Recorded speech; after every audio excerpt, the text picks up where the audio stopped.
នឹងសម្រាប់បងប្អូននៅស្រឡាញ់ខ្មៅស្ទីនឥឡូវយើងមានអសង្ស026ជាងគាត់បិទប្រភេទខ្មៅស្ទីន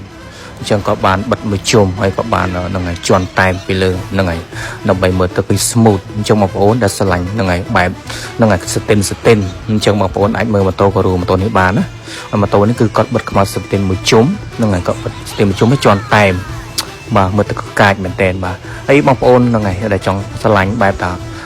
ខ្មៅហើយជន់តែមលេងមើលទៅឃើញកាចអញ្ចឹងតែមនេះក៏យើងមានតែម៉ូតតែមធម្មតាហើយប្រភេទតែមធម្មតាហ្នឹងហើយយើងជន់ទៅឃើញខ្មៅអត់មានម៉ូតអីទេតែបងប្អូនស្រឡាញ់បែបហ្នឹងហើយចង់បានម៉ូតអញ្ចឹងក៏យើងមានហ្នឹងហើយតែមជាច្រើនម៉ូតសម្រាប់បងប្អូនជ្រើសរើសអញ្ចឹងបងប្អូនស្រឡាញ់ម៉ូតមួយណាបងប្អូនយកម៉ូតមួយហ្នឹងទៅណាអញ្ចឹងកន្លែងខ្ញុំគឺខ្ញុំ design តែមផ្ទាល់បាទតែមជន់លើម៉ូតូចាប់ពីស៊េរីទាបដល់ស៊េរីខ្ពស់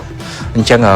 ស៊េរីអីក៏យើងមានដែរហើយតែម៉ូតក៏យើងមានច្រើនដែរអញ្ចឹងបងប្អូនដែលស្រឡាញ់តែមហ្នឹងហើយជន់បងប្អូនស្រឡាញ់បែបខ្មៅអញ្ចឹងបងប្អូនអាចហ្នឹងហើយមើលម៉ូតូនេះបានអញ្ចឹងសង់086នេះគឺបិទខ្មៅស្ទីនមួយជុំហ្នឹងហើយជន់តែមហ្នឹងហើយមួយជុំនេះគ្នាហើយយើងមើលទៅគឺកាយស្អាតមែនទែនអរគុណច្រើនបងប្អូនមានចំណាក់អារម្មណ៍ចង់ហ្នឹងហើយបិទស្គុតការពារសាច់ថ្នាំហ្នឹងហើយចង់បិទស្គុតហ្នឹងហើយដូរពណ៌ចង់បិទស្គុតបាទឡើងតែមហ្នឹងហើយបងប្អូនអាចបង្ហាញបងប្អូនបានហើយមិនតែបិទតែម៉ូតូទេគឺហាងយើងមានបិទទាំងក្រុមទាំងឡានទាំងម៉ូតូ UV ហ្វ៊ីមានណាយើងមានទាំងអស់អញ្ចឹងបងប្អូនចង់ជន់តែមហ្នឹងហើយគ្រប់ម៉ូតូទាំងអស់មិនថាស៊េរីទាបក៏យើងមានហ្នឹងហើយស៊េរីខ្ពស់ក៏យើងមានដែរអរគុណច្រើនបងប្អូន